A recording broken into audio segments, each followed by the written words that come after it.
Los medios de comunicación ahora mismo no buscan informarnos, sino crearnos una mentalidad o una forma de pensar. El deseo de informar está siendo superado por el deseo de llamar la atención. Tú sabes que hay mucha gente que no está pensando, que solamente sigue lo que otros dicen. Pensar como que es algo que ya pasó de moda. Han hecho de su vida una mentira, pero para ellos esa es su realidad, ya esa es su vida. Dice su padre, no, pero que él nunca me escuchó decir cosas parecidas, o que de mí nunca él tuvo un mal ejemplo.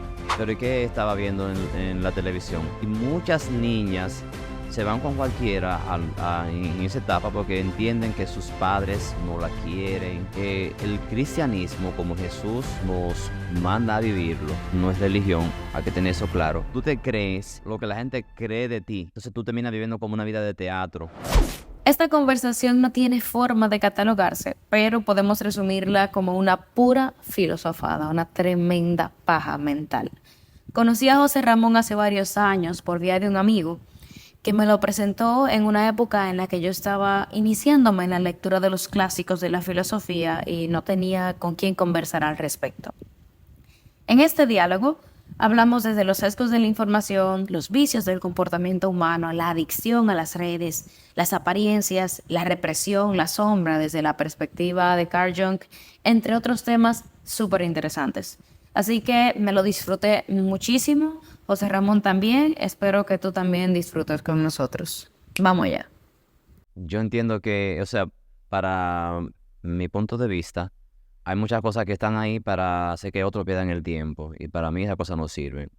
Bien, pero sí hay cosas que son más interesantes, como que a ti te aportan algo, te hacen ver cosas que te suman, entonces eso no es perder el tiempo.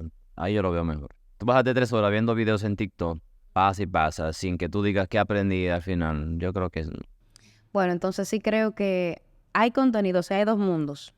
Las recomendaciones de TikTok también se van alineando a ti.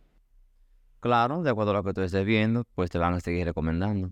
Sí, si tú cedes, No suelo ver TikTok, o sea que no tengo ese inconveniente.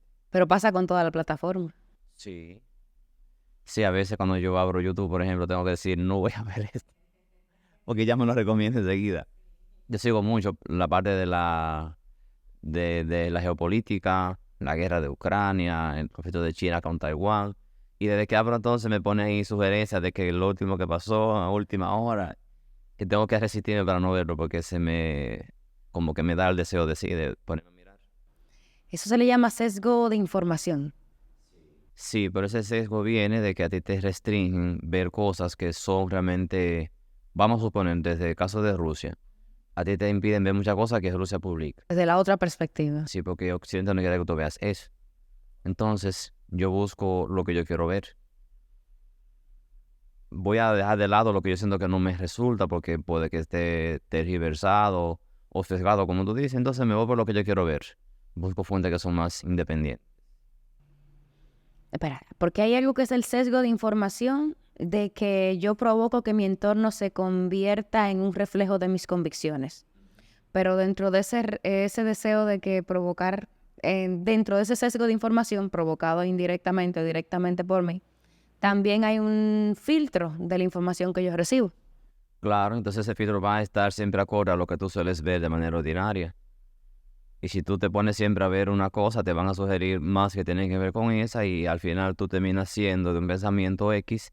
Oye, porque si tú siempre ves las fuentes que te brinda Occidente, tú vas a ser un anti-ruso, vamos a suponer este caso. Si ves lo que te ofrece Rusia, vas a ser un anti-Occidente, porque Rusia dice que todo lo que hace Occidente es malo, tiene un punto de vista que es para hundirlos, y eso entonces también es un problema.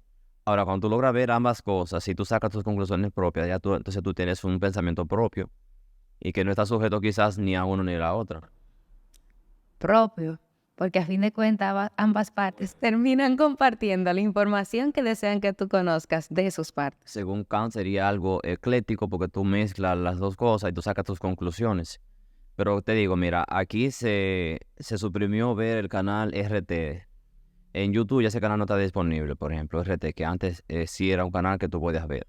Bien, ya no está. Entonces, tú solo puedes ver a BBC, puedes ver a CNN, Deutsche Welle, que son todos programas que no te van a hablar a ti de Rusia, la parte real, o sea, no te dirán la cosa tal cual son, porque tienen yo diría que una tendencia occidental a que Rusia es mala, que Rusia es un problema para Europa, y lo van a hacer así. Sin embargo, Rusia, que tiene sus canales, va a hablar que Occidente quiso esto para que Rusia se vea mal y también tiene su problema. O sea que no es algo que tú puedes decir que sea confiable de ninguna de las dos partes.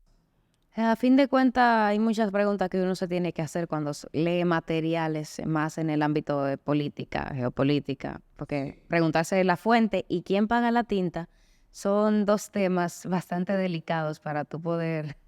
Yo entendí que los medios de comunicación ahora mismo no buscan informarnos, sino crearnos una mentalidad o una forma de pensar que va alineada siempre a una política internacional que va a estar dirigida por los países del primer mundo o las grandes potencias.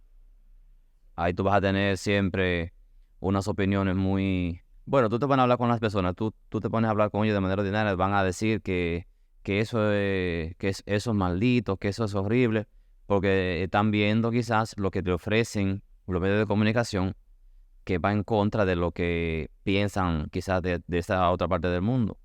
Y así lo van a ver. O sea, que es raro que tú te encuentres con alguien que te tenga una visión, yo diría que más amplia. A los títulos de periodística. Y ahora mismo también hay un montón de gente que vive de eso, de buscar que llame la atención a la gente y ponerlo en las redes para que lo sigan. Y justamente tuve una charla recientemente con Ambiorix aquí. Y él estuvo muy involucrado en esto de las noticias durante bastante tiempo. Y yo le hice esa pregunta respecto a la forma en cómo se estructuran los títulos a modo de llamar la atención y cómo el deseo de informar está siendo superado por el deseo de llamar la atención, provocando cierto incluso amarillismo en ciertas circunstancias. Es que ese es el objetivo. Y también tú sabes que hay mucha gente que no está pensando, que solamente sigue lo que otros dicen o dice lo que otros dicen. Pensar como que es algo que ya pasó de moda para muchas personas, para un número altísimo de personas. Entonces, como ya alguien piensa, yo solamente voy a repetir lo que ya esa persona piensa o lo que dicen y me limito a eso, a repetir. ¿Tú crees que eso sea un tipo de proyección? El que no se esté pensando. No, el hecho de que yo decida seguir a alguien que esté haciendo lo que yo implícitamente o indirectamente decidí no hacer. Claro que sí, es una proyección porque tú te fijas que tú te pones a ver, por ejemplo, en los deportes. Si alguien brilla en el deporte, LeBron James, Lionel Messi, Cristiano Ronaldo, yo quiero ser como él. Visten como él, se pelan como esa persona. Usan la cosa que él usa, pero entonces a nivel de deporte no son como ellos. Pero hablan como que son los que más conocen a ese personaje, a ese deportista. Sin embargo, no están ni siquiera a una milésima de parecerse a él. Porque lo que intentan es imitarlo, pero sin hacer el esfuerzo que ellos hicieron para llegar hasta allá. Yo veo que, por ejemplo, Lionel Messi comenzó a entrenar desde los 5 años, si no me equivoco, para llegar a donde está hoy.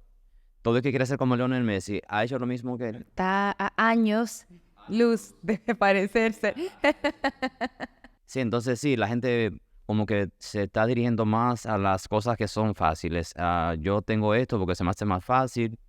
Si van a hacer un trabajo de la universidad o de la escuela, si encuentran algo, lo copian y lo pegan. Porque ya alguien lo hizo, yo no lo voy a hacer. Y le va asquerosamente mal en la APA con la tesis. Claro, porque tienen un plagio total muchas veces. No, pero lo que yo he visto peor es esto, óyeme, que me sorprende realmente, pero es una tendencia que está aquí y creo que también en otros lugares del mundo. La gente solía antes investigar para hacer una tesis, solía investigar para hacer algo, ¿verdad? Ahora le pagan a alguien para que le escriba una tesis, que al final ellos solamente van a exponerla y ni siquiera la exponen bien, porque no conocen lo que hizo la otra persona. Y yo para mí como que me puse a ver eso y fue algo escandaloso. ¿Cómo es que tú pagues para que haga un trabajo que tú debes hacer? ¿Qué tú vas a aportar después de la sociedad entonces? Entonces tú ves que están llenas de tesis las universidades, tesis que nunca nadie la abre para mirar, que tienen como novedad, porque ya es un negocio. Te cobro 20,000, te hago tu tesis, 30,000, te hago tu tesis, tú solo tienes que exponer de 60 para arriba. Pues ha subido ya la cosa acá. Bueno, según yo he escuchado, porque lo que están haciendo arreglo es de 20 y algo, o sea que la tesis completa le sale bastante carita. Wow. Por eso ese es el asunto que tenemos ahora, ¿verdad? De dedicarme a eso. Claro, porque cónchale. ¿Sabes el placer que es hacer una tesis? A mí me da, o sea, que los números y la investigación te arrojen resultados que puedan o no acercarse a una idea que tú tengas. Yo creo que a veces la joden la cantidad de referencias que te obligan a tomar. Es obligado a tomar. Sí, pero que eso es para una parte de la tesis, ya tú haces lo otro ya de lo que tú quieras. Pero hay que tener una referencia porque hay un precedente que hay que tomar en cuenta, o unos precedentes. Tema, pero yo siento que esos precedentes se convierten en un elemento muy influenciante al momento de tú elegir tu hipótesis. Tú puedes ser que tu hipótesis sea la conclusión de cualquiera de esas tesis después de tantas referencias. Ese es el problema, tú no puedes hacer lo que ya alguien hizo, porque entonces ¿de qué tú, o sea, para qué tú lo haces? Yo, por ejemplo, una vez quería saber cuál es como la razón para uno vivir. Y ya de eso hay tantas cosas que uno sabe que ya están ahí escritas, que tú tienes que hacer algo que aporte alguna novedad. Entonces, si tú ya sabes cuál es la conclusión de tu trabajo, ¿para qué tú lo vas a hacer? Es algo que hay que descubrirlo en el proceso. Si tú te pones a ver la mayoría de las tesis sencillas, que son para salir de eso, están fundamentadas en eso. Y mira, te digo una vaina, yo te diría que lo motivan a buscar a un tema más complicado, pero no es así. Le dice, coge un tema sencillo para que tú salgas de eso. Sí, y está bien eso, pero a la larga, tú como profesional no vas a tener una base que te permita luego tener un pensamiento, una línea de pensamiento, porque si tú haces una investigación, tú vas a hablar sobre eso que tú investigaste con autoridad, porque tú lo conoces. Por ejemplo, si yo puedo presentar un tema de tesis a la universidad, no puede a mí venirme el jurado a decir que yo no sé de eso, si yo soy el que hizo ese trabajo. O sea, yo conozco lo que yo hice, si yo lo hice, claro está, porque hay otros que pagan para eso y no saben nada y se tranca cuando hacen una pregunta de esa. Pero si tú haces un trabajo, tú tienes una línea de pensamiento ya que tú dices, yo voy a defender esto. Yo lo hice y yo sé cómo me surgió esta idea, cómo yo llegué a ella, entonces ya es diferente. Es de los filósofos que daban la cabeza por las ideas que ellos mismos habían cultivado. Dime tú, Sócrates, por ejemplo, que ya en su vejez que le digan que se retracte de lo que él dijo. No, pues primero que me maten. Prefiero morir, pero mantener mi postura, mantener mi idea y no... Claro, hay algo de la Biblia incluso que a mí me llamó la atención. Un libro que no se suele leer mucho porque para algunos es como deuterocanónico. O sea, que no está dentro del canon, ¿verdad? Es en un libro de los Macabeos. Leí algo que me llamó la atención y me hace pensar en Sócrates. Hay un señor muy anciano entre los Macabeos que se lo llevan preso para otro país y le ponen como condición para perdonarle la vida que como que jure ante el Dios de esas personas. O sea, como que se hinque y se postre ante ese Dios, al Dios que ellos adoraban. Y él dice, ¿cómo es que yo, ya anciano, voy a retractarme de lo que yo siempre he vivido para que entonces mis jóvenes, o sea, los jóvenes de su... Entonces, ¿qué van a decir de mí, del anciano? ¿A quién van a seguir ellos después? ¿Qué tendrán como motivación?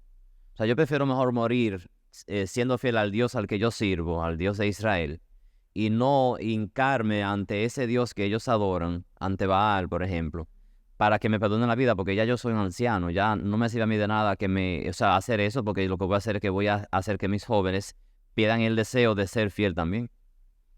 O sea, como que a uno no le sirve de nada. Bueno, hay que decir la verdad. Ahora mismo la gente no piensa así. Tú eres de las personas, o sea, tú ves a la persona que si le ponen delante algo de dinero para que cambien de idea, no, ya, eso no es un problema, cambian enseguida. Como que hoy dicen que sí, mañana dicen que no, eso es algo ordinario. O yo no dije eso, si no es que hay algo bajo firma, no dijeron eso. Pero la gente antes era fiel a sus palabras y a sus creencias también. Si yo decía que yo quería en esto o que yo dije eso, era algo que tú decías que eso era palabra de Dios. Entonces, me pregunto si es que ahora la palabra no vale, si no tiene sentido la palabra. Me pregunto yo ahora. Y creo que sí, todavía creo que tiene algo de valor la palabra. La palabra hablada, sobre todo, tiene un valor inmenso porque tiene mucho efecto en la persona. Tú puedes ser influenciado por lo que yo te diga. Por ejemplo, que yo te vea a ti un día, wow, qué bien te ves con esa ropa, a ti te hace muy bien. Te hace elevar el ánimo, ¿verdad? Y entonces todavía tiene poder la palabra, pero hay personas que no tienen una palabra como que tú sientas que sea de fiar. Tú conoces personas que hablan contigo y dicen, yo le quiero tal vez un 20% de lo que me dijo. Ahí está. Vamos a ver que no me hable. No, pero es verdad, hay gente que tú sabes que tú les escuchas, pero como que no te son de fiar. Uno prefiere como escucharla por decencia, pero... Me llegó un vívido ejemplo a la cabeza. Ah, ¿qué te hace pensar? No, una persona con la que interactuamos mucho y como que a pesar de que tiene mucho que aportar, dudas bastante de lo que vaya realmente a proceder. Yo conozco muchas personas, bueno, tú sabes que uno vive en el día a día tratando personas, ¿verdad? Llega un punto que ya tú sabes cuando alguien te miente fácilmente, pero el otro cree que está mintiendo y que tú no te vas a dar cuenta y uno le hace creer que uno le ha tomado lo que dice. Pero como que ya son tan evidentes cuando dicen una mentira, o sea, se dejan evidenciar muy rápido y ya uno como que lo tiene ahí. Esa persona no es de fiar o dice cosas que no son creíbles, pero el ser humano tiene sus complejidades. ¿Por qué razón una persona se abrazaría tanto a una realidad ficticia? Porque, oye, Tú dijiste una realidad ficticia, ¿no? Pero es una realidad para esa persona. Es tanto decirte que, por ejemplo, Superman tú sabes que es un cuento de hadas o un cuento, ¿verdad? Una película. Pero hay gente que cree que Superman es real. Los niños creen que Superman es real. Y para ellos es una verdad, no es mentira. Entonces hay personas que también tienen lo mismo. Han hecho de su vida una mentira, pero para ellos esa es su realidad, ya esa es su vida.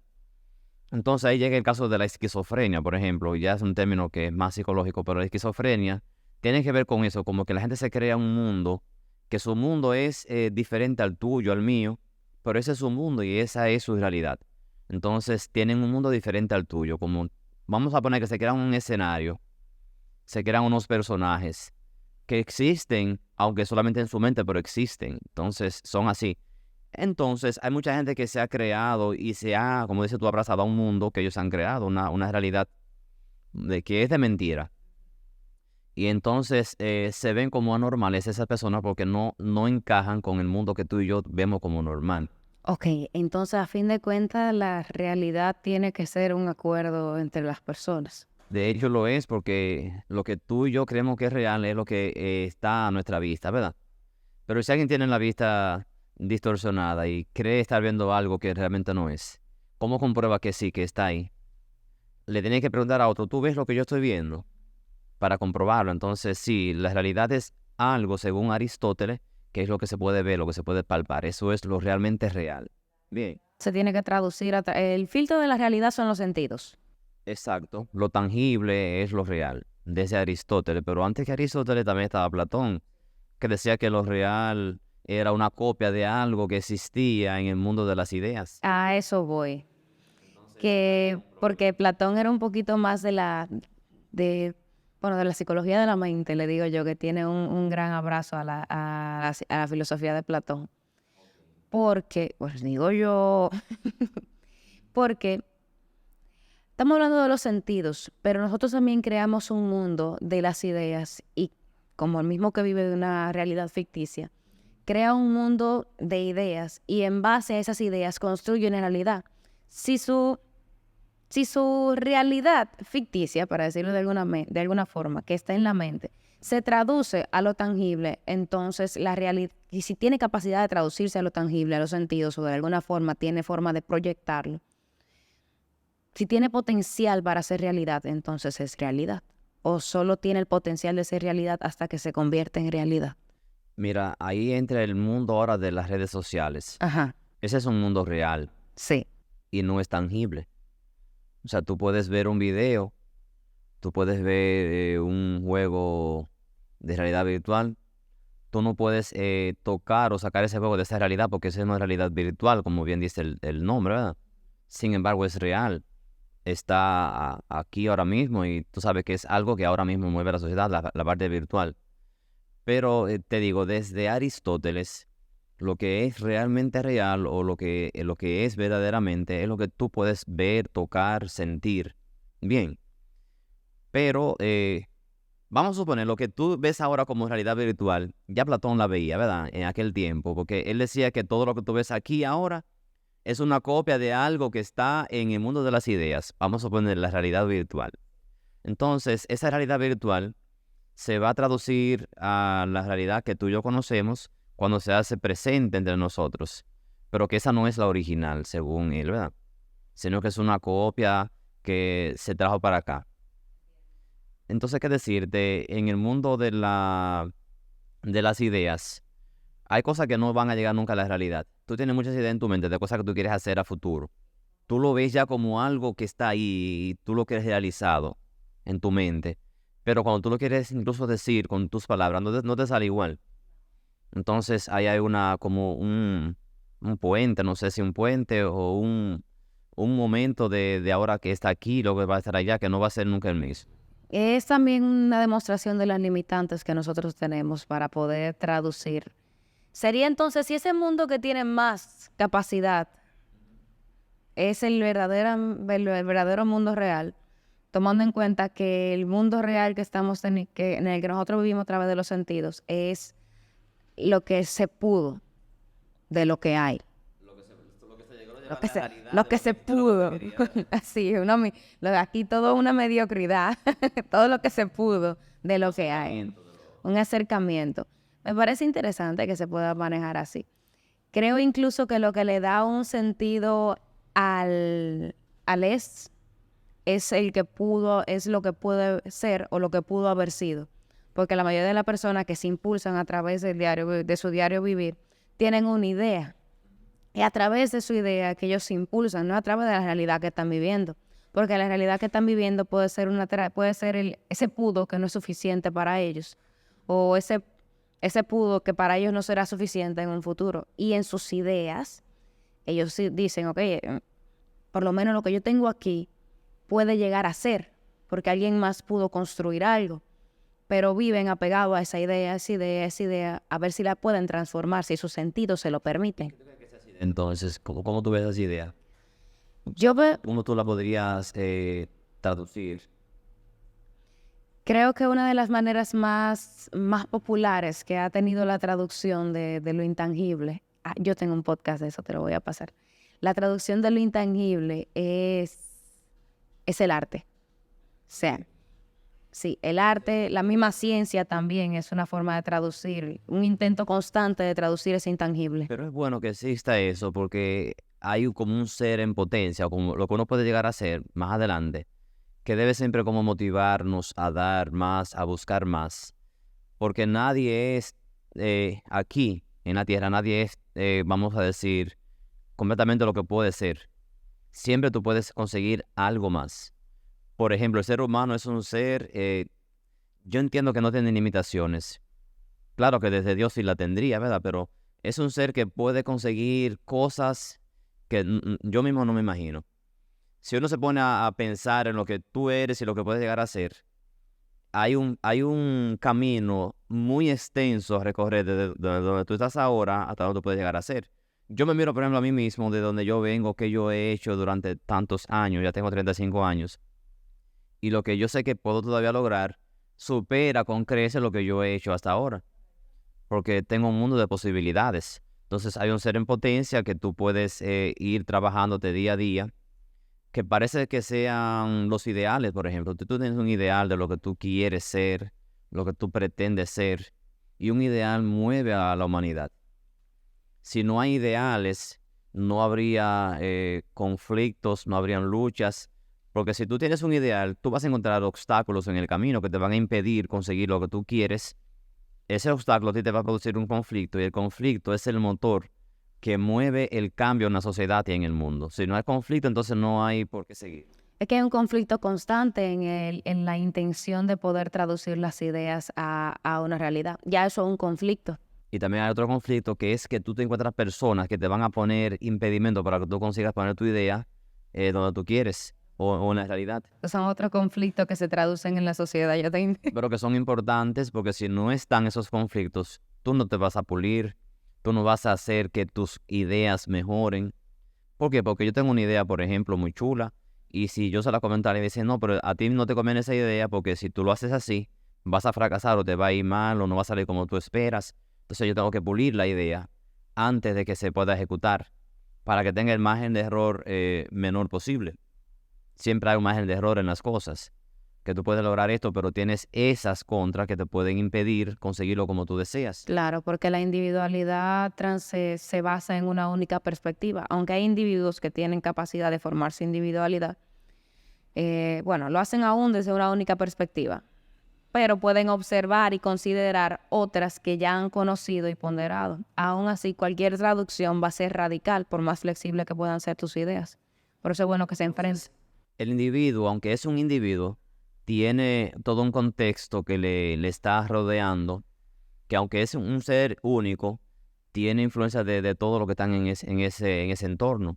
O sea, que un individuo tiene la suma de muchos individuos en sí mismo, que sin quererlo lo ha ido asumiendo.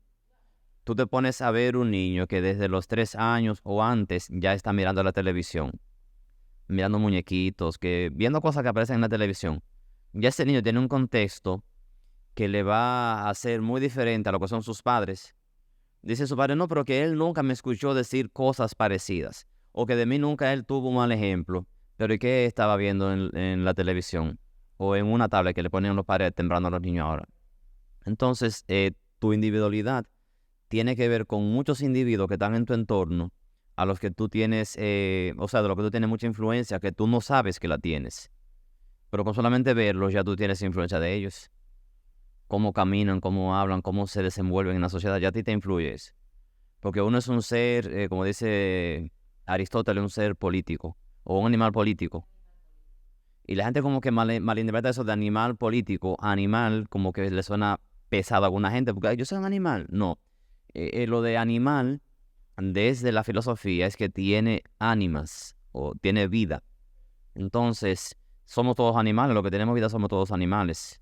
Entonces, animal político es ligado a eso de la política, la sociedad, como que es un animal que no puede sin los otros. Entonces, cuando ya se habla de animal racional, es que tengo vida y también tengo razón. Y te digo, a la gente como que le suena pesado decir que yo soy un animal, o tú eres un animal porque se cree que animal es malo, en este sentido. Y en este caso, Roberto Carlos tiene una canción que a mí me gusta muchísimo, que él dice que hay que ser como los animales, en este sentido. Una canción que habla de la guerra, que vive de los muertos, que el negocio de la guerra vive de los muertos. Digo, de armas, vive de los muertos. Y que dice él que tenemos que ser como los animales, como civilizados como los animales, que solamente cazan para ellos alimentarse, no hacen daño a su entorno. Pero donde llegue el ser humano, llega enseguida el problema. Basura, el plástico, la deforestación, la extinción de los animales que viven en ese entorno. Entonces sí, yo creo que somos peores que los animales nosotros. Yo creo que no sería lo correcto decir limitar nuestro consumo a nuestro interés, porque el problema del hombre es que sus intereses tienen un constante crecimiento. El del animal no, porque tiene necesidades muy básicas. Entonces el animal vive de acuerdo a su interés, por eso caza. Nosotros tenemos unos intereses que trascienden a lo básico y por eso pueden llegar a destruir, porque mientras más grande el interés, más grande es tu demanda como individuo. El problema de ese interés que tú dices es el siguiente.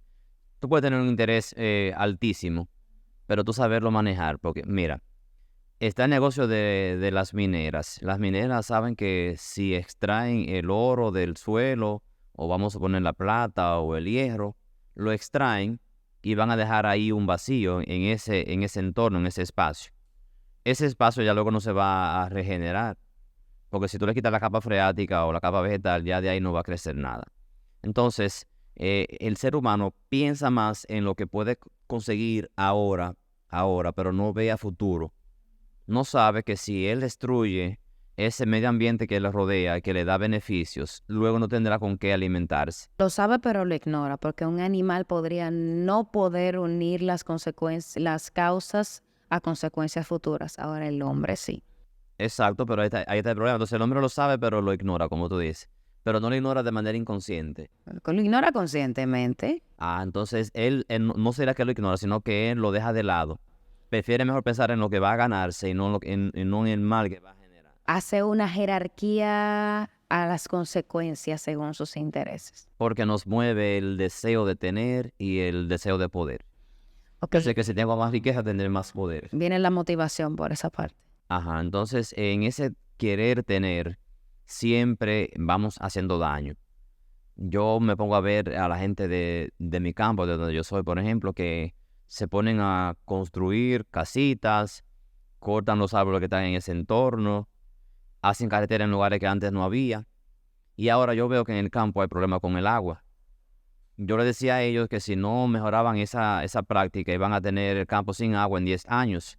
Ya pasaron 5 y estamos casi sin agua en el campo. Porque han deforestado las lomas, haciendo diques solares para que hagan casas los ricos. Porque ellos no van a poder construir en esos solares. No van a poder construir, pero la barra le venden a un rico un solar por 100,000 pesos, que 1 millón de pesos.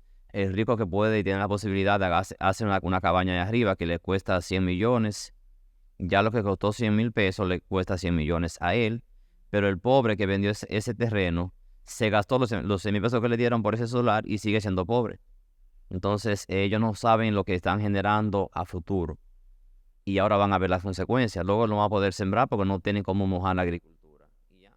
Van a tener que ceder a la vida industrializada, O irse del campo porque ya no van a poder vivir en el campo. tener que ir a la vida industrializada, a vivir de la fábrica, de los A emplearse, a que les exploten. conocimientos que tienen, van a ir a un empleo de alta explotabilidad. Sí, porque la mayoría de ellos no estudió.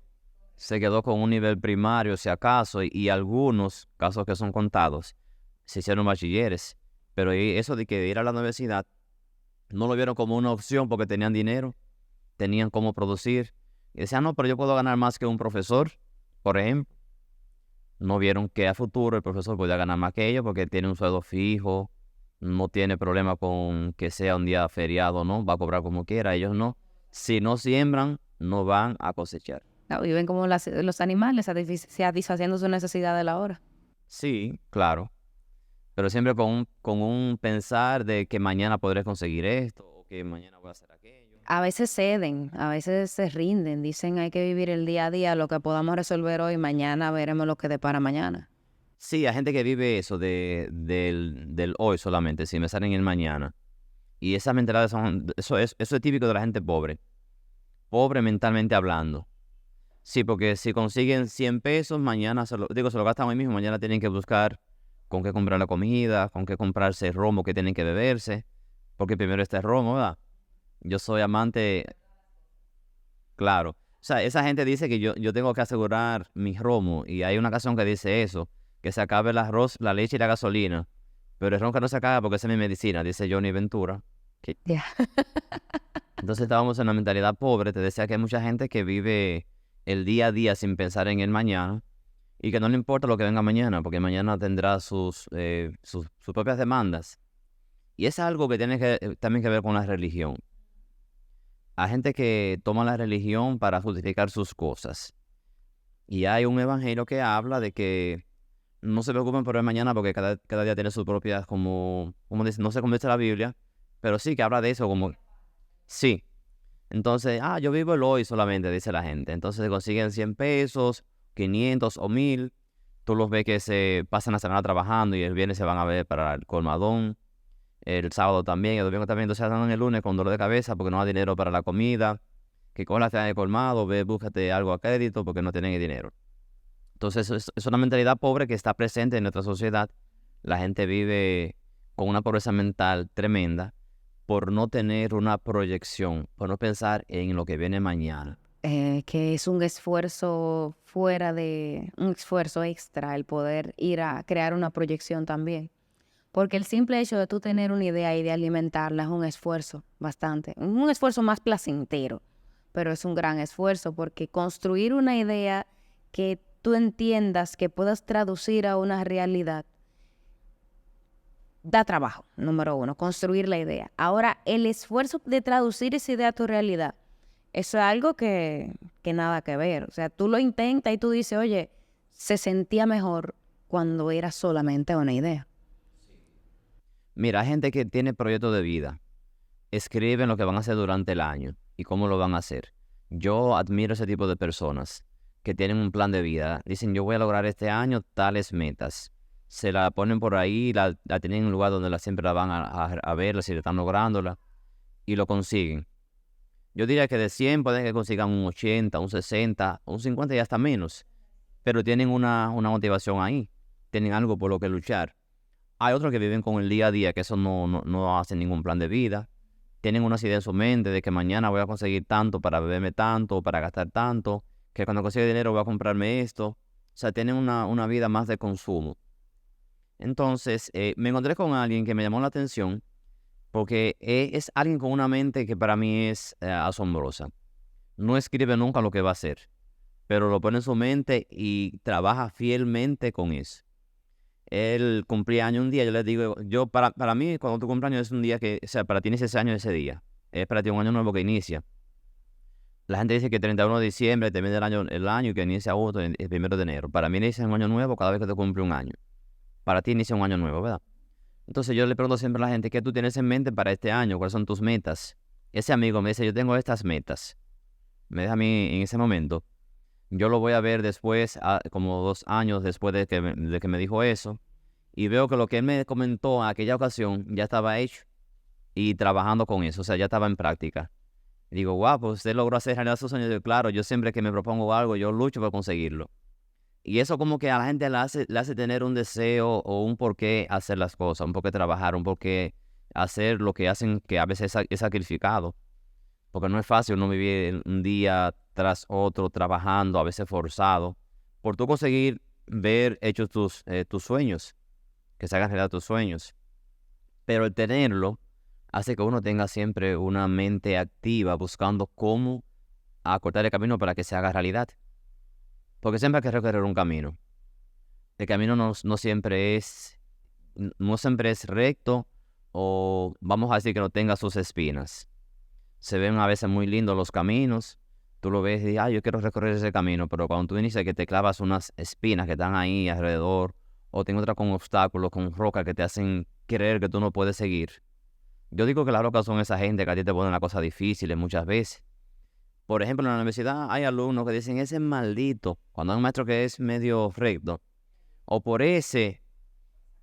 Entonces, yo prefiero mejor cambiar de asignatura o de carrera para no ver a ese maestro. Le cambian el nombre, dicen ese de nombre y de apellido le ponen maldito, ese maldito. Sí. Entonces, yo entiendo que esa gente que aparece en el camino, que nos ponen la vida difícil, son esas las que nos hacen ser mejores.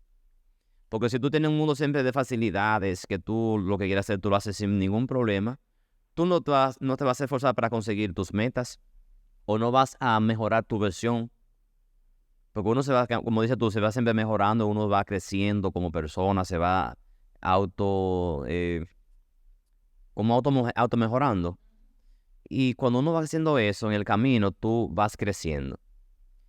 Si yo me pongo a ver el bambú, que a veces uno lo ve que está en las cañadas, por ejemplo, el bambú crece de manera muy lenta los primeros 6 meses, porque crece hacia abajo. Hace que sus raíces se profundicen, entonces luego crece hacia arriba. Y puede venir la brisa que venga y él se puede mover de un lado a otro, pero no se va a caer. Como la palma, por ejemplo, que se dobla, pero no se rompe. Entonces hay gente que no sabe que si no se van trabajando en el camino para fortalecerse, al final, si vienen una dificultad, se van a caer de inmediato, se van a quebrar. Entonces es bueno que siempre uno se esfuerce, que aunque tenga problemas en el camino, tú sigas adelante, pero superando los problemas, no cambiando de camino, o cambiando de trabajo, cambiando de pareja. Sí, porque ahora mismo como que tú te pones a ver cuánta gente se casa, cuántos se divorcian y el número es alarmante. Porque la gente no quiere tener un problema, simplemente saben huir a los problemas. Si tienen una dificultad con alguien, yo mejor la dejo, le dicen los hombres, si es la mujer, yo mejor me separo, cambio de pareja y sigo con otro que me dé mejores facilidades. Cuando entre dos personas llegan de acuerdo a un ideal que les interesa a ambos, es más fácil que puedan decidir enfrentarse a un problema, porque hay personas que se unen pero mantienen una individualidad en la unión de sus propias ideas, de sus propios sueños. Hay algunos que no comparten tus ideas y tus sueños y eso crea una barrera. Bueno, yo no estoy de acuerdo en que si tú vives con alguien que no se comprenda, que no puedan vivir juntos, pues que sigan juntos, sino que se separen es lo mejor. Porque eso que dices tú es muy cierto. Si tú te casas con alguien, es porque, según dice la parte romántica, hubo química entre ustedes dos, ¿verdad? Sí, pero la química se agota, ¿eh? No, pero oye este dato, si hubo química es porque tú notaste que sus ideales, aunque diferentes, iban como en la misma línea que tú. O sea, tú viste como que había algo de él que a ti te llamó la atención y tú te unes con él por eso, porque sienten que si se unen van a ser más fuertes los dos. Pero si aún estando juntos sienten como que la vida va por caminos diferentes, que tú tengas en tu casa a una enemiga o un enemigo con el que tú siempre tienes que estar luchando, entonces eso no va a resultar, porque eso a uno le va a desgastar. Tú vivir con alguien que a ti te irrite, que a ti te cause molestia, que tú sientes que hablar no se te hace fácil con esa persona, como que tú tienes mejor que cambiar, porque ahí no hay una felicidad. Y yo siempre digo que si tú estás con alguien, no es para que te haga feliz, porque tú tienes que ser feliz contigo mismo, no con el otro. Pero si tú estás con alguien que a ti te sume, pues van a ser mejores los dos y van a conseguir más rápido sus metas. Porque dice el refrán que juntos somos más fuertes. Ahora, si usted está junto con alguien pero te hace débil, entonces busca otro camino. Ojo, el equipo equivocado. Sí. Me parece interesante porque a veces las personas que llegan a darse cuenta de eso, porque hay gente que no se da cuenta o lo ignora durante un prolongado tiempo, que llegan a tener hijos, traducen lo que es una idea, su potencial, el potencial, lo traducen a lo que son los hijos. Y utilizan los hijos como nosotros usaríamos las ideas para mantenernos con vida. Usan a los hijos, pues lo usan como una cabeza de amarre, pero lo usan como excusa de que el desarrollo del ideal que tienen de los hijos es la razón para mantenerse todavía. Y entonces el grave error porque los hijos se van a ir después. Entonces, los hijos tienen su independencia ellos, se convierten en individuos, pero como pareja nosotros estamos buscando una excusa y qué mejor excusa, algo que sea tangible a nuestros sentidos, a que algo que ninguno de los dos puede ver, pero cualquiera puede estar imaginando. O sea que yo estoy contigo por los hijos solamente, ¿verdad? Pero no hay nada que me ate a ti. Mira, si yo vengo con mis ideas, con mis metas, y tú vienes con las tuyas, y nos gustamos, pero en el tiempo nos damos cuenta que tus ideas y las mías nada que ver, y ya tuvimos hijos. Es lo más inteligente, o sea, psicológicamente, lo más inteligente es tú poder traducir a algo tangible una razón para mantenerse unidos. Porque mis metas y las tuyas no son. O sea, que tú ves en ese sentido como que los hijos serían como, aquí sería como mecanismo de defensa que tú utilizas para mantenerte con esa persona que no es ya para ti agradable, pero tú haces creerte que sí porque tus hijos están ahí ya en medio, ¿verdad? Exacto, porque es más fácil. Ya la idea de que él me va a apoyar o que yo lo puedo apoyar o que ya eso no funciona. Ah, pues eso es como que tú tengas un trabajo que a ti no te guste, pero tú tienes que hacer que te guste para hacerlo mejor. Correcto. Y vamos al primer tema que estábamos tratando. Hay una realidad ficticia aquí que está armando un desmadre en la realidad común. Sí, es que la gente tiene que buscar siempre como con qué vivir, tiene que tener un ideal o algo que le impulse a dar un poco más. Entonces se inventa cualquier cosa. Ahí se habla mucho por eso de mecanismo de defensa, porque uno se pone algo como para tú cubrirte, una armadura, en palabras no te será una armadura, para tú poder superar lo que hay en tu entorno, tus debilidades, o si tú estás con alguien que no es agradable, como para tú poder seguir.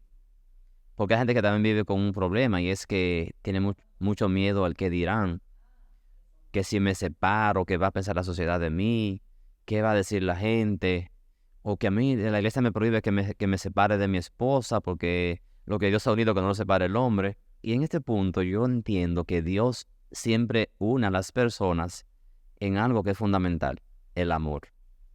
Si tú te unes con alguien, pero como que tú sientes que no está ese amor que hace que tú superes cualquier debilidad, entonces ahí no está Dios. Eso es si tú lo quieres ver desde el punto religioso, ¿verdad?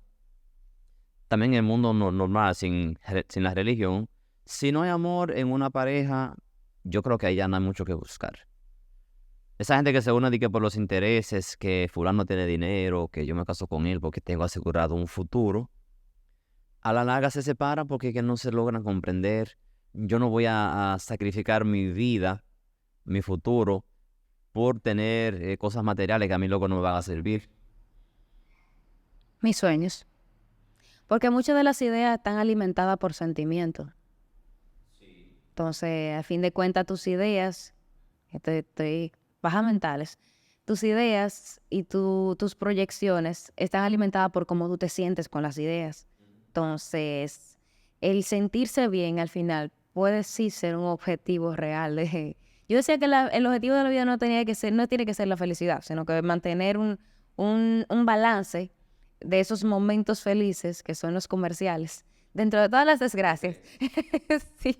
Mira, yo tengo una esposa y yo le digo a ella, se incomodó conmigo porque le dije esto, que ella a mí no me hace feliz. Y se puso muy incómoda conmigo porque yo le comenté esto. Pero yo le digo a ella que yo era feliz antes de que ella llegara, soy feliz con ella y lo seré si un día ella no está tan bien. Porque mi felicidad no está puesta en ella ni en nada que no sea, que no sea yo mismo. Porque yo no puedo buscar mi felicidad fuera de mí. A mí el otro me aportará momentos, como dices tú, momentos agradables, una compañía que me hace bien. Pero mi felicidad estaba conmigo antes de que llegara mi esposa. Está ahora que está también ella conmigo y estará si un día ella no está. Porque yo no hago que mi felicidad se centre en ella.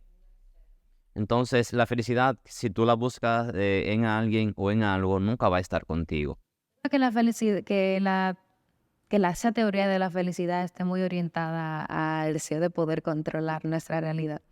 Porque poder poner la felicidad dentro de nosotros es una de las maneras más seguras, una de las mejores maneras de asegurarnos de poder ser felices, porque la tenemos aquí. Ponerla en uno mismo, tú dices.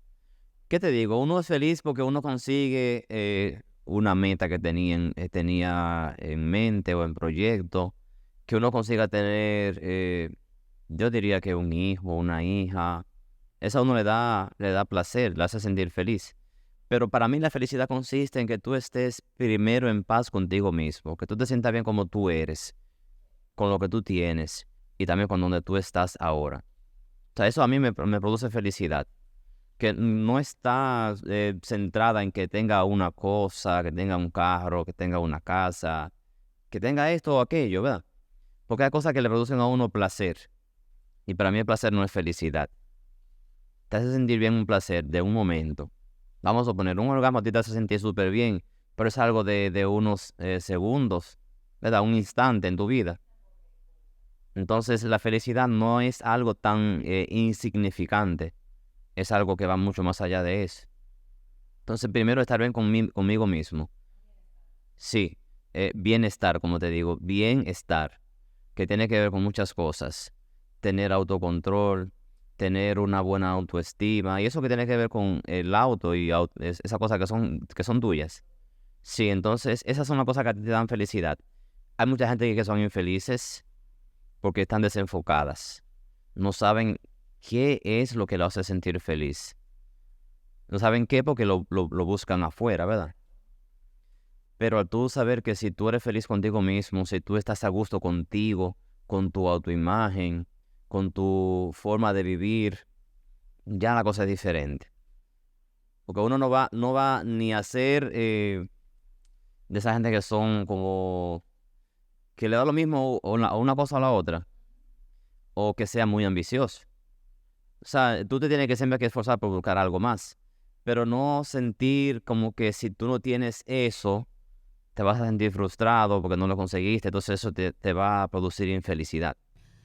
Después de que uno logra un bienestar, está estar bien con lo que uno es, estar bien con cómo uno está y estar bien con lo que uno tiene.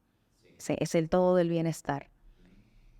Llega un momento en el que ese autoconocimiento que conlleva estar bien con tu realidad real, te abre la puerta a observar tu potencial. Tú ves que estás bien y sabes cómo puedes estar mejor, si es posible. Tú ves que tienes bien y sabes cómo puedes tener mejor. Y tú ves, eres, tienes, y tú ves, te dije eres, tienes y estás. Tú ves tu presente y sabes que puedes estar en potencial. O sea, tú tienes potencial para estar un paso más adelante, pero estás bien con lo que estás aquí.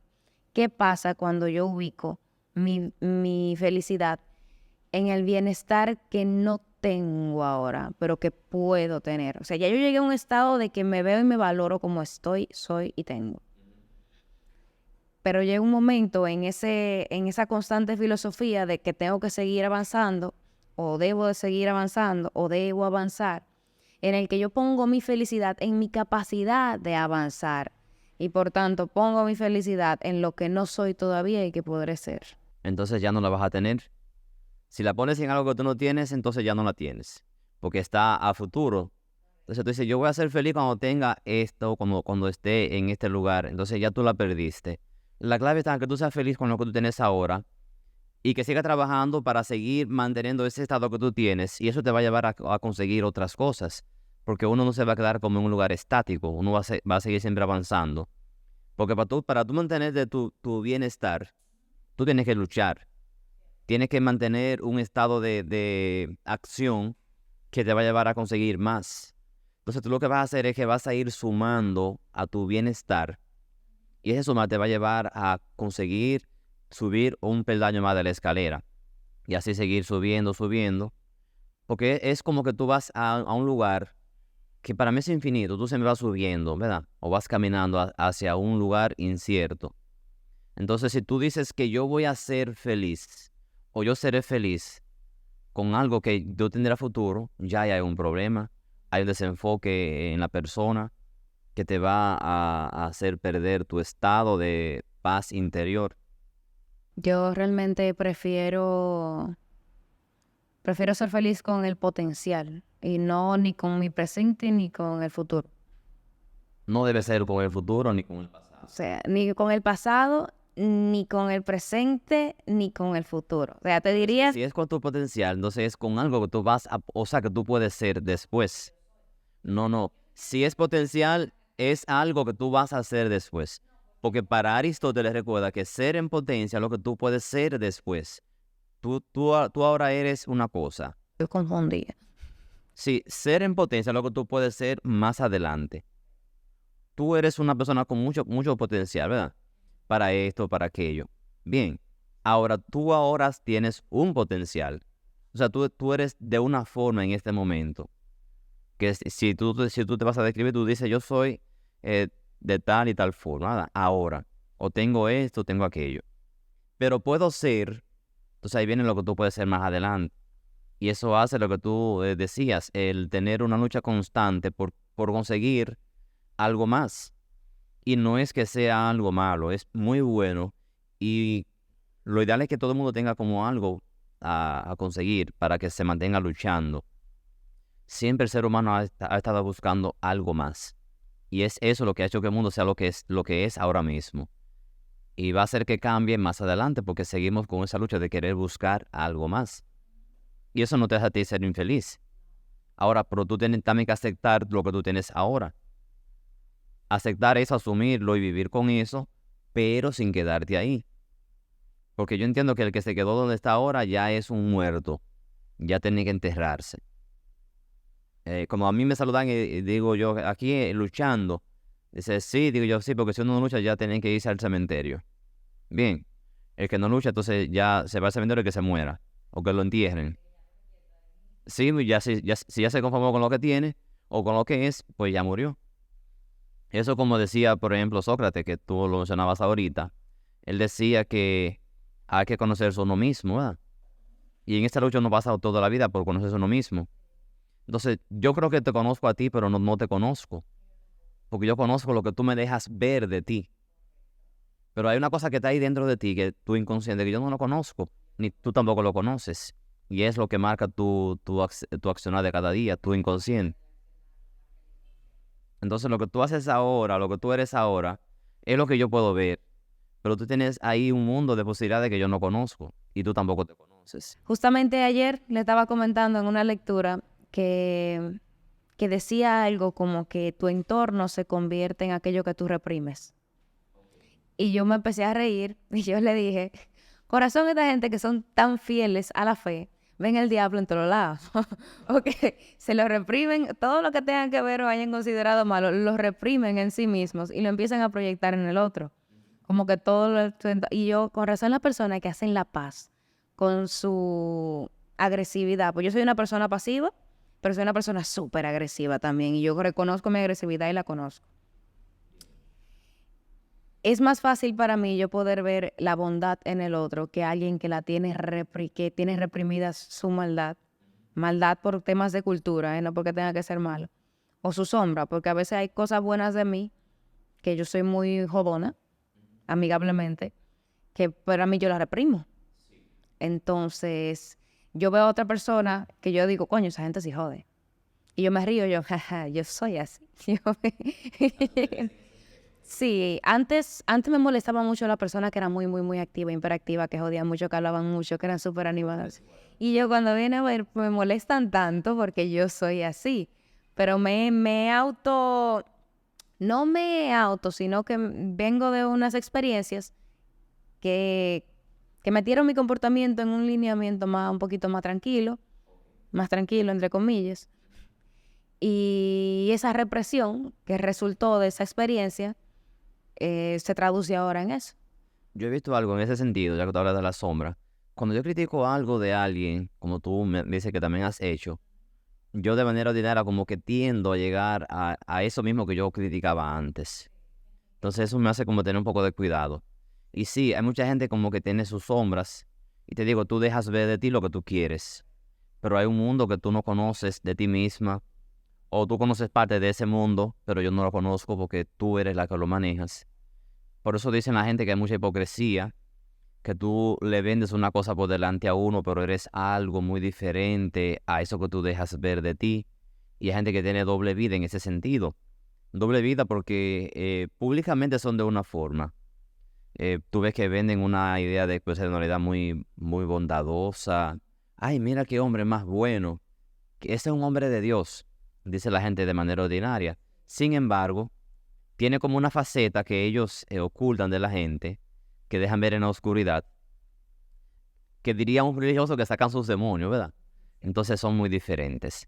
Tú ves que andan por ahí en cosas que ellos realmente critican. Vamos a suponer que salen de noche, se dan sus escapaditas y lo hacen de una forma como que nadie lo vea. O van a lugares donde cree que nadie lo conoce para sacar lo que realmente son. Oye, sacar lo que realmente son, te estoy diciendo. Porque lo otro es algo que tú proyectas, lo que tú quieres que el otro vea de ti.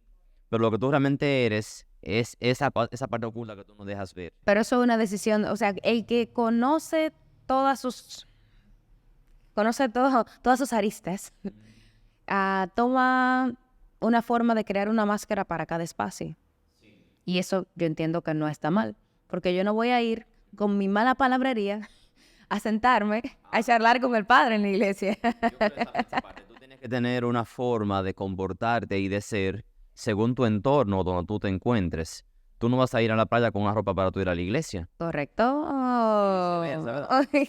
Sí. Entonces, uno tiene que tener una forma de comportarse, pero tu forma de ser, tu ser en esencia, lo que tú eres en realidad, debe estar presente tanto en Harold que va a la iglesia con ropa de iglesia, como la que va también a la playa con ropa de playa. Pero ¿qué pasa, querida? Que hay una parte social como que a ti te obliga a tener una personalidad.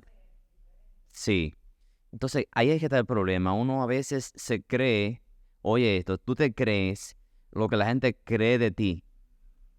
Entonces tú terminas viviendo como una vida de teatro, donde tú te inventas un personaje que ya tú te lo crees y tú vives según ese personaje. Pero tu persona real está ahí detrás, que tú la sacas cuando tú estás desinhibida. Vamos a suponer, tú te das un buen humo, como dicen la gente, de alcohol, ¿verdad? Te emborrachas y tú comienzas a decir cosas o a hacer cosas que tú de manera sobria no la haces. Entonces sacó de ti el alcohol, lo que tú reprimes. Bien, entonces hay que tener cuidado con eso, de tú no dejar que tu vida se convierta en un teatro donde tú eres el personaje que tú te has creado o que la gente se creó de ti. Porque a veces hay gente que vive según lo que el otro cree. Y es un error. Uno tiene que vivir según tus principios, ser original, no tener tantas cosas reprimidas, porque eso te hace vivir entonces con esclavitud y también te hace ser infeliz, porque tú no eres auténtico o auténtica. Es complejo, porque tú me hablabas que los niños arman su comportamiento de lo que van absorbiendo. Llega un momento clave de tu existencia, yo entiendo que en plena adolescencia, que usualmente hay que pasan todos los líos, en el que tú empiezas a desechar ideas con las que tú estabas utilizando para expresarte, pero que a fin de cuentas no eran tuyas, sino que tú hiciste un copy-paste de la realidad de tu contexto mientras tú te estabas formando. Bien, mira, hay algo con los niños. Aunque tú veas que son así muy imaginativos, que viven en un mundo de fantasía, aparentemente, detrás de ese mundo de fantasía también hay una personalidad que ya está creada. El niño tiene una personalidad que se forma de los 0 a 3 años, ya se forma una personalidad. El carácter no, el carácter se hereda. Sí, sí. Entonces tú la vas creando de 0 a 3 años, el niño crea una personalidad. Sin embargo, de esos años, de los 3 a los 13, 15 años, tú vas siempre como puliendo tu personalidad, vas puliéndola. Y hay etapas que tú vas dejando atrás. Ahora, si tú no vives tus etapas como debes vivirla, vas a ser adulto con cosas que tú debiste vivir en el pasado que no viviste y tú vas a querer vivirla después. Entonces ahí viene una persona que tiene trastornos de la personalidad, ¿verdad? Se cree una cosa que no es, o entiende que la realidad es como él la veía en los muñequitos, como la veía en los videojuegos. Entonces se cierran muchas veces en su habitación esa persona porque no comprenden el mundo que tienen que vivir. Porque el que ellos vieron antes es muy diferente. Claro, no tenían... No tenían todas las realidades que son la realidad. Entonces hay gente que se bloquea, se cierra y tiene que terminar con un psicólogo que le dé terapia.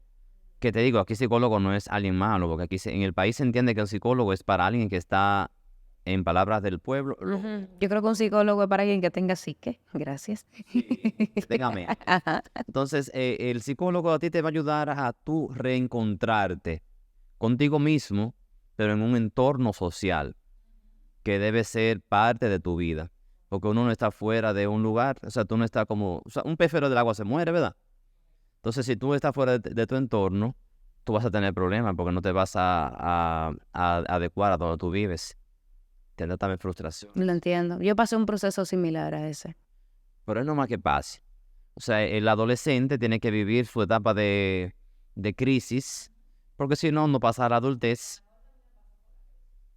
Es lo mejor que puede pasar a una persona. Ahora, el problema está, y esa es la parte más difícil de un adolescente, es no tener personas en su entorno que le orienten sobre cómo vivir esa etapa.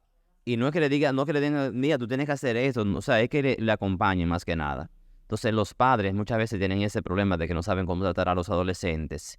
Y muchas niñas se van con cualquiera en esa etapa porque entienden que sus padres no la quieren, no la comprenden, entonces prefieren tomar la calle a temprana edad y después entonces quieren como rehacer su vida, pero ya será hace tarde.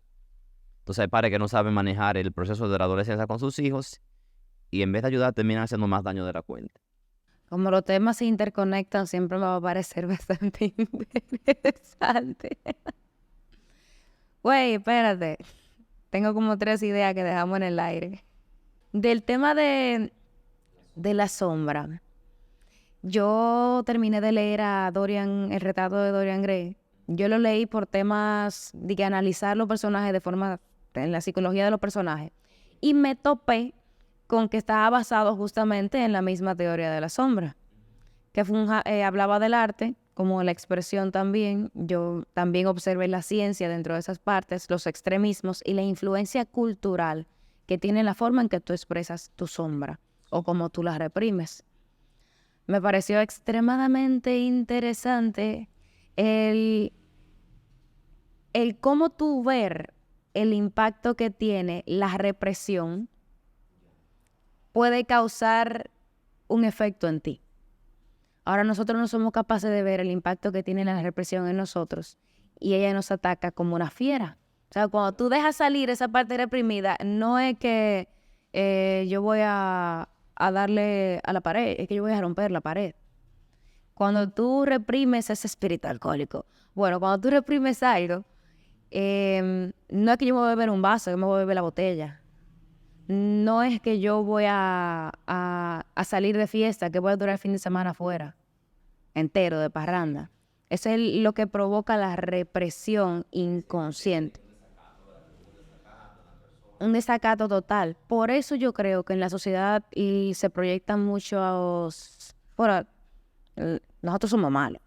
Culturalmente, gracias a la cultura, nosotros nos controlamos por educación, pero hay muchas acciones propias de nosotras que reprimimos porque la cultura y la sociedad en la que estamos no nos permite utilizarla como medio de expresión, pero es el no reconocer que eso es parte de ti, provoca que cuando tú lo dejas salir, cause un accidente. Claro, entonces hay una explosión de que tú no controlas lo que pasa. O sea, tú pierdes la razón en ese sentido, pierdes la razón y no sabes qué pasa. Dices, ¿cómo yo hice eso? Por no conocer esa parte de ti Por no que aceptarla. tú tienes ahí, ¿verdad? Entonces, el no aceptarla te hace que un día salga y tú no sepas qué ser eres tú. Le salió la bestia que llevaba por dentro, o ese animal irracional. Y sí, hay que saber que tú tienes ahí esa parte, que tú puedes un día explotar, que puedes salirse eso de ti. Y si tú no lo controlas, pues vas a tener problemas. A la gente, bueno, primero es que tú conozcas tus miedos, tus limitaciones. O sea, ¿cuál es tu peor miedo? ¿A qué tú le temes? Porque siempre hay que ver que los miedos tienen que ver con esas sombras también. Yo creo que mi miedo era ese. Porque ahora tú me preguntas cuál es mi miedo y como que no me llega a uno a la cabeza, pero sí me acuerdo de uno que era mi gran temor, que era que se supiera que yo podía llegar a ser de esa manera. Ahora yo lo digo públicamente y me muestro así. Ah, entonces ya tú superaste eso. Entonces, cuando tú conoces cuáles son tus miedos principales, hay un miedo que tú ni siquiera conoces, que está también dentro de ti, porque es inconsciente. Entonces ahí se llama que ya es una fobia, le dicen a la gente, una fobia cuando es un miedo inconsciente a algo, ¿verdad? Pero hay un miedo que está en ti que tú no sabes que está, que cuando tú ves que eso aflora, tú te sientes, a veces te sientes mal, porque tú puedes herir a alguien o te hieres tú misma, o te puedes sumir en un llanto que tú no sabes la razón, o te cierras en tu habitación con una depresión, ¿por qué me viene esto? Entonces, cuando tú logras darle razón a eso, o sea, hacer que eso sea algo racional, ya tú lo superaste. Porque tú sabes que ya tú tienes eso, entonces tú sabes cómo controlarlo, ¿verdad? Hay un refrán que escucho que dice que si el problema no tiene solución, ¿por qué te preocupas? ¿Verdad? Entonces, si tú sabes que tú tienes un problema, que tú ya lo conoces, pues si tú lo manifiestas a los otros, ya tú lo superaste. Es como que tú te muestres desnuda a los demás. Tú temes que te vean desnuda. No te da miedo, ¿verdad que no? Entonces, si tú te desnudas a los otros de manera interior, o sea, no de que te quite la ropa, ¿verdad? Ya tú le dices al otro cómo tú eres. Si tú quieres entonces dañarme, ya tú sabes cómo tú a mí me puedes dañar. Pero ya tú también lo sabes, ¿verdad que sí? Entonces tú te vas a cuidar. Entonces eso te hace que tú superes ese miedo. El desnudarte, ¿cómo? Sí, el desnudarte, mostrarte tal cual tú eres. Eso hace que tú te conozcas y que tú sepas valorarte como eres. Mira, yo soy José Ramón Concepción, tengo estos problemas. Suelo ser así en estos momentos. Me lleno de ira cuando veo tal cosa, por ejemplo. Entonces ya tú sabes que tú eres así. El otro lo va a usar a veces para molestarte, para dañarte. Lo van a usar, pero tú decides si quieres que te dañen o no. Tú puedes decir, no, a mí eso no me va a afectar. Ya tú lo conoces, no. Sí. Entonces cuando tú sabes ya que algo a ti te daña y lo hacen, tú dices, no, pero no me puede hacer daño esto, yo lo conozco, yo sé que yo soy así. Y hay gente que se empeña en hacerte sentir mal. Buscan hacer sacar de ti la peor parte, ¿verdad? Pues yo la conozco, están en el entorno. Entonces, hay gente como que se empeña en sacar la peor versión de ti. Le gusta ver tu peor versión. Para reírse de ti incluso. Dicen, lo logré, la hice irritar, o la puse a llorar, o conseguí mi objetivo, ¿verdad? Entonces, si esa gente supiera que a ti te hacen un favor cuando te hacen eso, no lo hicieran jamás. ¿Tú sabes por qué? Porque si a ti te hace sacar tu peor versión y tú ya la conoces, pues entonces a ti te van a hacer un favor porque te van a hacer conocer algo que tú no Más conoces. conocedor de ti. Sí. Yo con mis coaches les hago eso. Ahora sí, los saco de sus casillas para que se den cuenta del comportamiento que toman ante ciertas situaciones. Ya. Pero de una manera un poquito más controlada, yo sabiendo el impacto que va a tener. Al final yo siempre agarro y le digo, ¿tú te diste cuenta que tú hiciste tal y tal cosa cuando yo hice tal y tal cosa? Pero en el mundo ordinario no se ven ese tipo de cosas.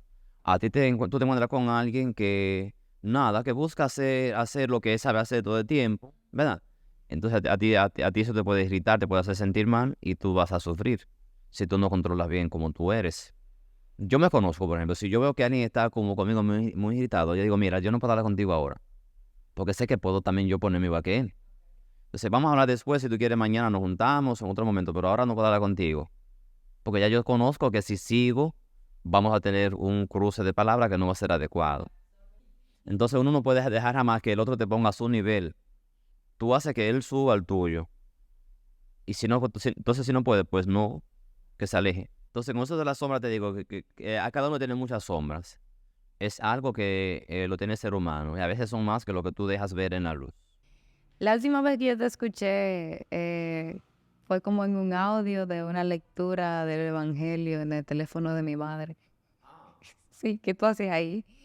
Ya, siempre lo hago, todos los días. Sí, Mando un mensajito así a mucha gente que lo escuchan, tanto por YouTube o por WhatsApp. es extraño porque la primera vez que conversamos fueron temas de filosofía en aquel entonces. Sí, y que ya sea filósofo no me deja ser una persona que no tenga creencias. No, sí, sí, sobre todo, como te comenté, tú puedes ser flexible en tus ideas, pero al final va a poder llegar a ser radical en las acciones. Y bueno, te digo algo, mira, yo me siento ser una persona religiosa, ¿verdad? Ujú. Pero no soy un fanático.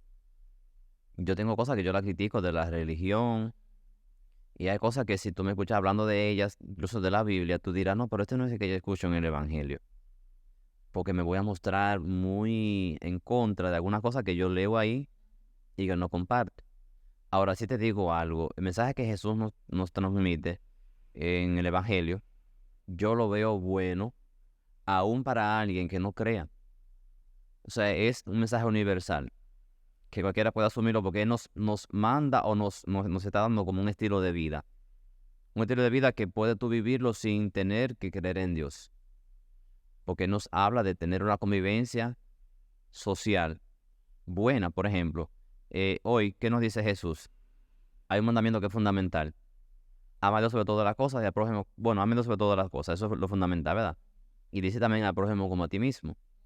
Y dice, ¿cómo que alguien puede decir que ama a Dios si no ama a su hermano? Entonces será un mentiroso.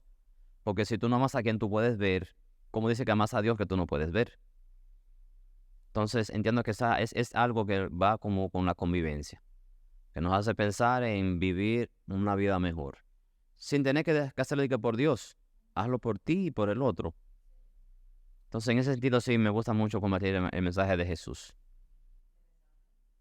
Pero si te tomo la Biblia, te puedo criticar cosas de la Biblia que yo no estoy de acuerdo con ella. Si me escucha alguien hablando de eso, dirá que cómo es que yo hablo así, si yo soy un predicador, te podrán decir eso. Pero una cosa no tiene que ver con la otra.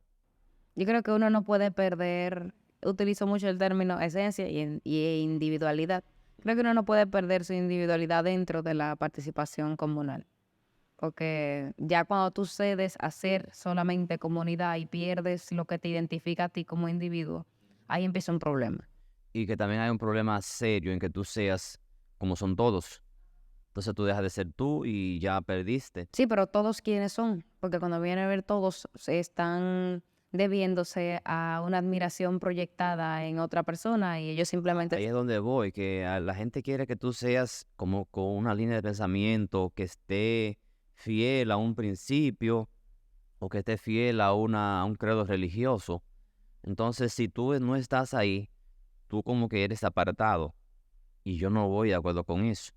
Yo digo que soy católico porque voy a la iglesia católica, vivo la fe que mis padres me transmitieron, pero sin darle esa razón, yo no lo haría, ¿no? O sea, yo soy de la gente que creo en Dios, lo hago de corazón, creo en Dios, pero no voy de acuerdo con algunas prácticas de la religión que a mí me parecen que son muy lejos de lo que Dios propone. Viéndolo desde Jesús, claro está. Yo no, yo dejé, creo que el momento de yo hacer una renovación de mis creencias, despersonifiqué a Dios. Creo que eliminé la figura de Jesús también. O sea, no en la figura de Jesús como Dios, sino que, bueno, sí, eliminé la figura de Jesús como Dios, sino que lo vi como una persona más, con una capacidad de poder traducir ese mensaje de una manera que nosotros, por nuestra ceguera, no podemos llegar a darnos cuenta que somos así. Te digo, yo a Jesús lo veo como Dios en el sentido de que Él me da un mensaje que parece estar por encima de todo lo que humanamente es posible. Te digo esto por lo siguiente. Jesús dice que si a ti te dan en una milla que te ponga a la otra, ¿verdad? Eso humanamente hablando es casi imposible. Que tú, como que tú cedas a tu orgullo, por ejemplo, de que me diga, yo no puedo quedarme con ese, ¿verdad? O que tú ores por tus enemigos, por los que te persiguen, que trate bien a los que te tratan mal. Sí, pero está por encima de lo que de manera ordinaria nos vende la sociedad o nos vende el ser humano. El tú hacer eso ya como que escapa de lo que tú normalmente puedes ser. Yo entiendo que si tú eres ese tipo de acciones, tú te vas a dar cuenta que es lo obvio. Porque si tú estás bien y en paz contigo y tú sabes quién tú eres y cómo el otro puede llegar a ser y tú, no es que te posiciones sobre el otro, pero tú reconoces cuando otra persona no acepta su propia limitante y vive en base a eso, tú no tienes otra forma de responderle que ser tú en frente a esa situación solamente. ¿Cuántos millones de gente hay en el mundo que tú conoces? Bueno, yo no sé, yo esta vez conozco como... No, digo en números. Que tú has oído hablar de números de cuántos somos en el mundo, seres humanos. No tengo los números realmente. Lo último que yo sé era como que estábamos en 7.000 millones y pico de seres humanos. La mayoría están en China, por si acaso. Y que en el mundo hay más de 2.000 millones de cristianos. ¿Verdad? Ok. Ahora, ¿qué te digo con esto? El cristianismo, como Jesús nos manda a vivirlo, que no es una religión, es un estilo de vida, no es religión, hay que tener eso claro. Tiene una forma de ser que si esos 2.000 millones de gente vivieran como Jesús nos dice, el mundo fuera muy diferente. Incluso tenemos a personas que son líderes mundiales, que son cristianos declarados, y sin embargo en los hechos son muy diferentes a lo que Jesús nos dice que seamos. Te digo esto porque el cristianismo, si se asumiera, fuera hoy un mundo, óyeme, un paraíso como se quiere, pero hay gente que lo usa como un medio para a veces ocultar su sombra, como tú deseabas ahorita, o para ocultar su realidad. Entonces no lo viven, porque solamente lo tienen ahí como, yo soy cristiano, cuando vienen problemas yo soy cristiano, si hay algo que me afecte yo no soy cristiano, entonces no son realmente muy fieles. Claro está, hay muchos que sí lo son y que te dan ejemplo de eso. Y te menciona el nombre de alguien que no era cristiano declarado, pero vivió como un cristiano como auténtico. Mahatma Gandhi, por ejemplo. Él fue, bueno, para mí él es un modelo de cristiano, como pocos. Y él no fue cristiano.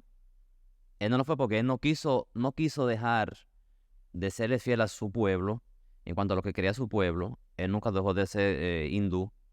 Pero él se leyó la Biblia, se leyó los evangelios de Jesús, y él dice que él no lo asumía como un estilo de vida, o sea, no se hacía cristiano por no romper con lo que él ya había vivido con su pueblo, pero lo vio como algo digno de vivirse, y de hecho vivió como un cristiano. ¿Justo? ¿Realmente? ¿Es justo?